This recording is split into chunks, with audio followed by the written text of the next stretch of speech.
So Lajee Celtic is a sports club which is based in the Ida refugee camp in the West Bank of occupied Palestine.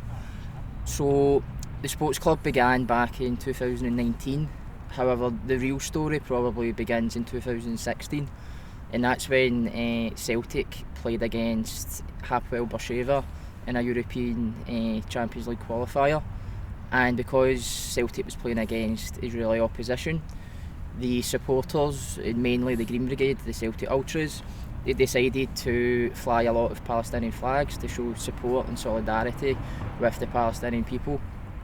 After that match, there was a lot of backlash and pressure and criticism from many different places, and there was a UEFA fine.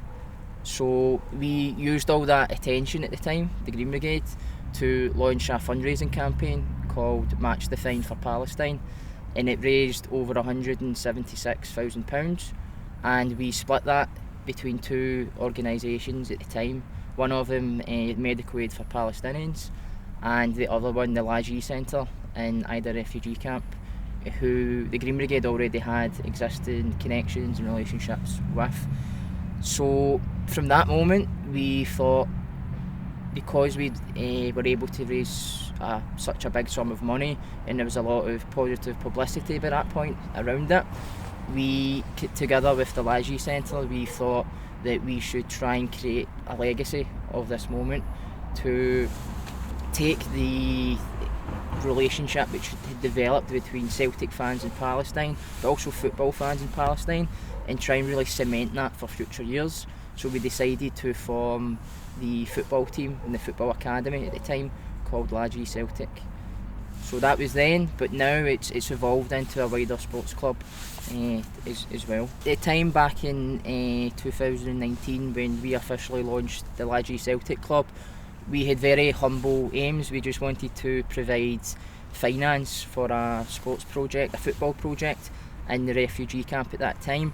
And I think at that time we had two age categories, a senior team and a youth team. But now we have expanded into three age categories. The first one is the academy, so that provides football opportunities for over 100 young children. And then there's the youth team, so they've got a squad of over 20 players. And then the senior team, which is a squad of over 20 players also. And from within that, we've also had two people represent the Palestine national team. So that gives an example of the progress which the sports club is making by trying to provide these young footballers with opportunities to go and express themselves through football, and also to tell their stories to the world, because a big part of Lajee Celtic is the international community which we have behind us. We receive a lot of international support through selling merchandise mostly to them, but also through various different campaigns like the Red Cards campaign, which was pretty famous. And through that support, it gives the people involved with Lajee Celtic and the people of Ida Camp more broadly, and also across Palestine as well, it gives them a little bit of hope and inspiration that they see this support from around the world. So it's very positive in that regard. The Red Card campaign is something which actually goes back a number of years. I think it maybe originated in South Africa with a campaign group there. The Green Brigade were aware of this campaign, and we had ideas about trying to bring it to football stadiums, to use our platform to hopefully push it even further. And we felt that we had to wait on the correct timing for that. So when we were facing Bayern Munich in the UEFA Champions League, we thought that was a very good opportunity to broadcast the message to a global audience. So we took that opportunity.